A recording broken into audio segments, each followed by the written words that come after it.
Military powers.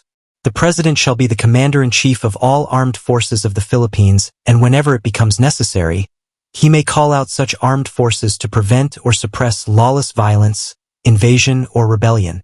In case of invasion or rebellion, when the public safety requires it, he may, for a period not exceeding 60 days, suspend the privilege of the writ of habeas corpus or place the Philippines or any part thereof under martial law. Within 48 hours from the proclamation of martial law or the suspension of the privilege of the writ of habeas corpus, the President shall submit a report in person or in writing to the Congress. The Congress, voting jointly, by a vote of at least a majority of all its members in regular or special session, may revoke such proclamation or suspension, which revocation shall not be set aside by the President. Upon the initiative of the President, the Congress may, in the same manner, extend such proclamation or suspension for a period to be determined by the Congress, if the invasion or rebellion shall persist and public safety requires it. The Congress, if not in session, shall, within 24 hours following such proclamation or suspension, convene in accordance with its rules without any need of a call. The Supreme Court may review, in an appropriate proceeding filed by any citizen, the sufficiency of the factual basis of the proclamation of martial law or the suspension of the privilege of the writ or the extension thereof, and must promulgate its decision thereon within 30 days from its filing. A state of martial law does not suspend the operation of the Constitution, nor supplant the functioning of the civil courts or legislative assemblies, nor authorize the conferment of jurisdiction on military courts and agencies over civilians where civil courts are able to function, nor automatically suspend the privilege of the writ.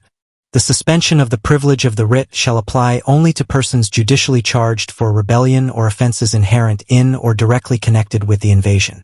During the suspension of the privilege of the writ, any person thus arrested or detained shall be judicially charged within 3 days. Otherwise he shall be released. The President is the Commander-in-Chief of all armed forces of the Philippines. The ability of the President to require a military official to secure prior consent before appearing before Congress pertains to a wholly different and independent species of presidential authority, the Commander-in-Chief powers of the President.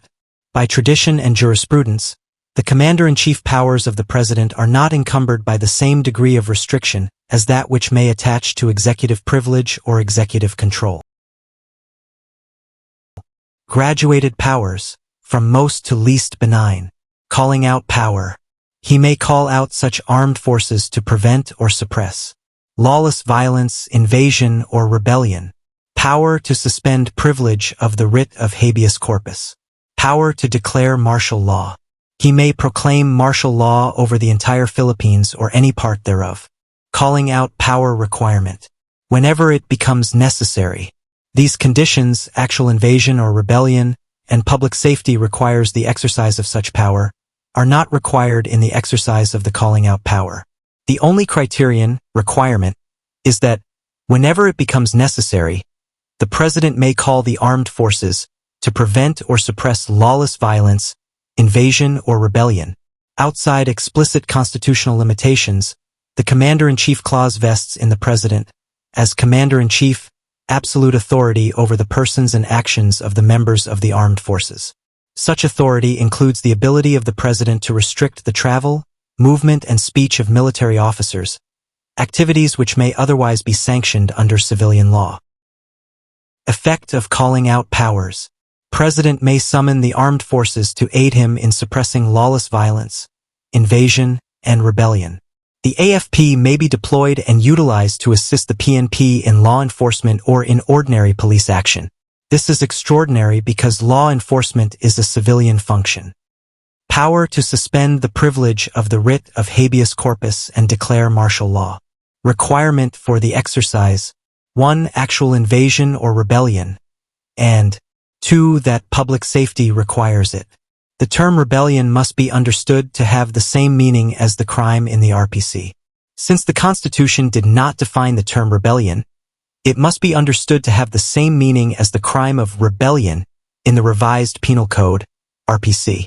In determining the existence of rebellion, the President only needs to convince himself that there is probable cause or evidence showing that more likely than not a rebellion was committed or is being committed. To require him to satisfy a higher standard of proof would restrict the exercise of his commander-in-chief powers. Effects of suspension of the privilege of the writ of habeas corpus. 1. The President may order the warrantless arrest of persons involved in the crime of rebellion, a continuing offense where a warrantless arrest in flagrante delicto is allowed, or any offense inherent in or directly connected with invasion. 2. Arrested person reasonably believed to be involved in the crime of rebellion or any offense inherent in or directly connected with invasion may be detained for 3 days without charge. And 3. The right or privilege available to one who has been deprived of his liberty to require the officer detaining him to have his body, writ of habeas corpus, produced before the court or judge is not available for the time being. Note: what is suspended is the privilege, and not the writ itself. Effects of the proclamation of martial law. 1. Arrest and seizures without judicial warrants. 2. Ban on public assemblies. 3. Takeover of news media and agencies and press censorship. And 4. Issuance of presidential decree or order. Note: period of proclamation or suspension, not exceeding 60 days. The Congress, voting jointly, by a vote of at least a majority of all its members in regular or special session, may revoke such proclamation or suspension, which revocation shall not be set aside by the President. Upon the initiative of the President, the Congress may, in the same manner, extend such proclamation or suspension for a period to be determined by the Congress, if the invasion or rebellion shall persist and public safety requires it. The Congress, if not in session, shall, within 24 hours following such proclamation or suspension, convene in accordance with its rules without any need of a call. The Supreme Court may review, in an appropriate proceeding filed by any citizen, the sufficiency of the factual basis of the proclamation of martial law or the suspension of the privilege of the writ or the extension thereof, and must promulgate its decision thereon within 30 days from its filing. The following cannot be done by a proclamation of martial law, Section 18, Article 7, 1987 Constitution. 1. Suspend the operation of the Constitution. 2. Supplant the functioning of the civil courts and legislative assemblies. 3. Confer jurisdiction upon military courts and agencies over civilians, where civil courts are able to function. Open court doctrine. Civilians cannot be tried by military courts if the civil courts are open and functioning. Martial law usually contemplates a case where the courts are already closed and the civil institutions have already crumbled, i.e., a theater of war. 4. Martial law does not automatically suspend the privilege of the writ of habeas corpus. The President must expressly suspend the privilege.